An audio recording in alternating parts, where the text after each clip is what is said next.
प्रतिवर्ष पौष मास शुक्ल पक्षरे जो एकादशी पड़े ताहाकु पुत्रदा एकादशी कहा जाए।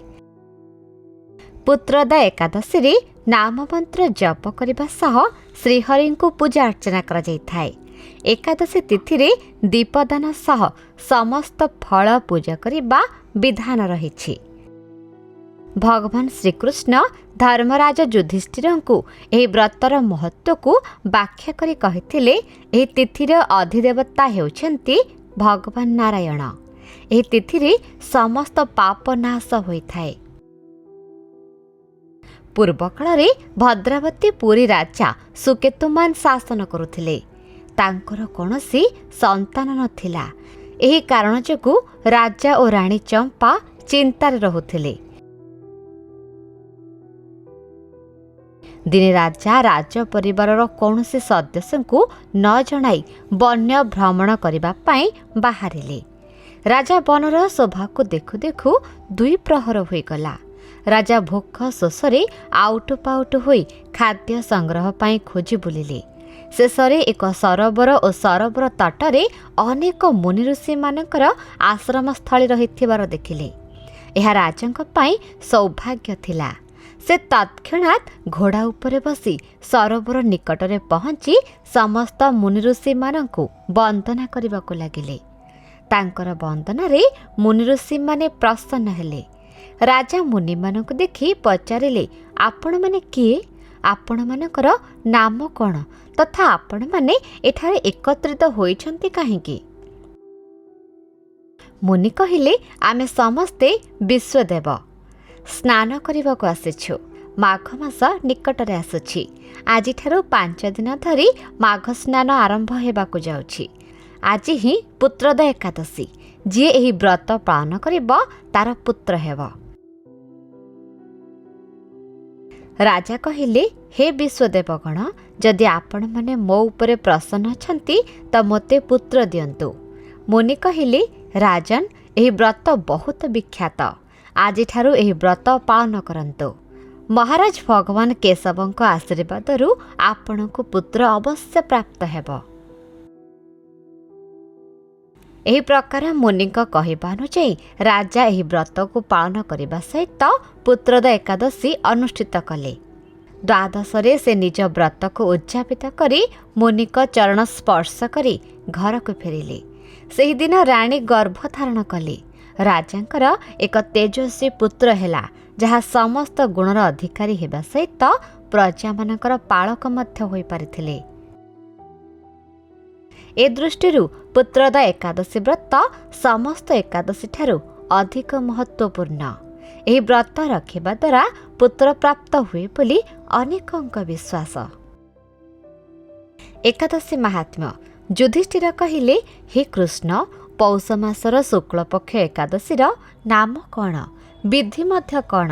केउं देवता ए दिन रे पूजित हुअन्ति एवं आपण काहा प्रति संतुष्ट होई उक्त व्रत फल प्रदान करथिले? कृपापूर्वक विस्तारित भावरे आम निकटरे वर्णना करंतु। श्रीकृष्ण कहिले, हे महाराज, एही एकादशी पुत्रदा नाम रे प्रसिद्ध। पूर्व एकादशीर विधि अनुसार यह पालनीय।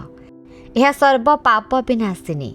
कामदा और सिद्धिदाता नारायण यार अधिष्ठात्री देवता। सचराचर त्रिलोक मध्य यह समव्रत नहीं। व्रतकारी को नारायण विद्वान और यशस्वी करिथांती।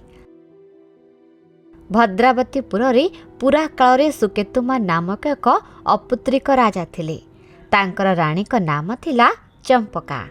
राजदंपति उभय बेस सुखरे काल अतिबाहित करुथिले। वंशरक्षा हेतु बहुत दिन पर्यंत धर्म क्रियादि अनुष्ठान करि मध्य जेतेबेले विफल मनोरथ हेले सेतेबेले राजा अथवा कौन करिबे, केउ आड़कु जिबे, एही चिंतारे कातर होई पड़िले। राजांकर पूर्व पुरुषगण तत्कर्तुक प्रदत्त करष्ण जल अति दुखर सहित ग्रहण कले। कारण से माने चिंता करुथिले एहांकर मृत्यु परे जलपिंड पाइबार आशा नाही। मित्र अमात्य वर्गादि हस्ती अस्न पदातिक प्रवृत्ति ऐश्वर्य सकल थिले मध्य पुत्रहीन राजांक मनरे सुख नथिला। से भाबुथांती अपुत्रिकर जन्म वृथा और गृहशून्य। पितृ देव मनुष्य लोकंक निकटरे जो ऋणत्रय शास्त्र रे उल्लेख अछि ताहा पुत्र व्यतीत परिशोध होई पारे नाही। सेथिपाई मनुष्य मात्रे ही पुत्रोत्पादन रे सचेष्ट। पुत्रवान लोक ए जगत रे जस लाभ एवं उत्तम गति प्राप्त हुए एवं सेमानकर गृहरे आयुष आरोग्य संपत्ति प्रभृति विद्यमान थाए। श्रीकृष्ण युधिष्ठिर महाराज को कहिले, हे राजा, आमर यह निश्चिंत धारणा जे पुण्यकर्मा मनुष्यर गृहरे ही पुत्र जन्मे। पुण्य व्यतीत सुपुत्र और संपत्ति हुए नहीं। राजा नाना दुश्चिंताग्रस्त हुई आत्महत्या करिबे बोली स्थिर कले, किंतु परे मनरे विचार करी भाबिले आत्महत्या महापाप। ଏହା ଦ୍ୱାରା देह पतित हेब पछे किंतु मोर पुत्रहीनता तो दूरीभूत हेब नाही। एहापरे दिने अश्वारोहण रे राजा निबिड़ वन मध्यकु गमन कले। मृग पक्षादि बास करुथिबा गभीर वन मध्यरे प्राकृतिक शोभा दर्शन करबाकु लागिले। केउठारे तो बर अश्वत्थ बेल ताल तमाल प्रभृति वृक्षराजी, केउठारे हस्तिनी समूह बेष्टित हस्तिजुग दर्शन करी राजा स्वयं हस्तिगणक कथा चिंता करबाकु लागिले। एहिपरि भाବରେ वन भ्रमण करी करी मध्याह्न समय उपस्थित हेला।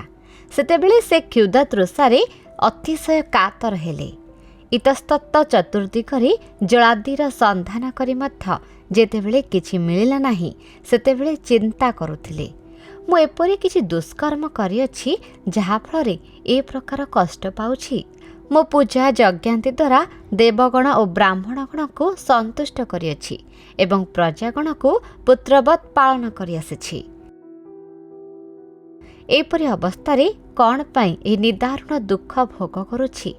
एहिपरि चिंताग्रस्त होई आउ किछि दूर अग्रसर होई राजा निजर पुण्य प्रभाव रे कारण्डम्ब चक्रवाक राजहंस और मकर बहुविध मत्स्यादि परिपूर्ण गोटे अति उत्तम सरोवर एवं ताहार निकटरे मुनिगणकर बहुत आश्रम दर्शन कले। एहापरि राजा अश्रु अवतरण पूर्वक सरोवर तीरे वेद पाठरत मुनि वृंदकर चरणरे दंडवत प्रणाम अर्पण कले। कृतांजलि पुटरे पुनः पुनः दंड वन्मत राजा को मुनिगण जिज्ञासा देले।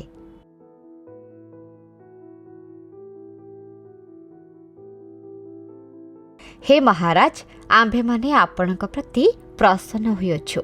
आपणकर प्रार्थना कौन कहंतु। राजा कहिले, आपण माने किए एवं केउथि पई एठारे समवेत होइछंती ताहा विस्तारित भावरे कृपापूर्वक वर्णना करंतु। मुनिगण कहिले, हे महाराज, आंभे माने विश्वदेव नामक प्रसिद्ध स्नानार्थ एही सरोवर को आगमन करिअछु। आज 5 दिन परे माघ मास आरंभ हेब। आज पुत्रदा नामक एकादशी तिथि। मनुष्यगण को पुत्रदान करे बोली एहार नाम पुत्रदा। यह सुनी राजा कहिले, हे मुनिवृंद, मु अपुत्रिक पुत्र कामना रे अधीर होई पड़िछि। एही मुहूर्त रे आपण मानकर दर्शन रे मो हृदय रे आशा संचार हो। ए दुर्भाग्य पुत्रहीन प्रति कृपा परवश गोटे पुत्र प्रदान करंतु। मुनिगण कहिले, हे महाराज, आज ही सेही पुत्रदा एकादशी तिथि, सुतरां एही क्षणी आपण एही व्रत पालन करंतु। ताहापरे आंभ मानकर अभिषेक और श्री केशवंकर अनुग्रहरु आपणकर पुत्र लाभ हेब।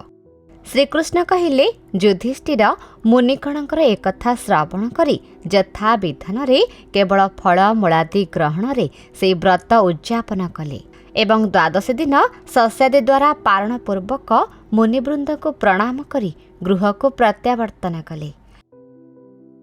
किछि दिन मध्यरे राणी गर्भ धारण कले। पुण्यकर्मा राजांकर यथा समय रे गोटे तेजस्वी पुत्र लाभ हैला। हे महाराज, एही व्रत समस्ते पालन करिबा कर्तव्य। लोकहित कामना रे तुम निकटरे एहा वर्णना कली। एकादशी चित्तरे जो माने एही पुत्रदा एकादशी व्रत पालन करिबे सेमाने पुत नामक नरकरु त्राण लाभ करी मृत्यु परे स्वर्गगामी हेबे। ଏହି ବ୍ରତ କଥା ପଠନ ଓ ଶ୍ରବଣରେ ଅଗ୍ନିଷ୍ଟାମ ଯଜ୍ଞର ଫଳ ବ୍ୟକ୍ତି ପ୍ରାପ୍ତ ହୋଇଥାଏ।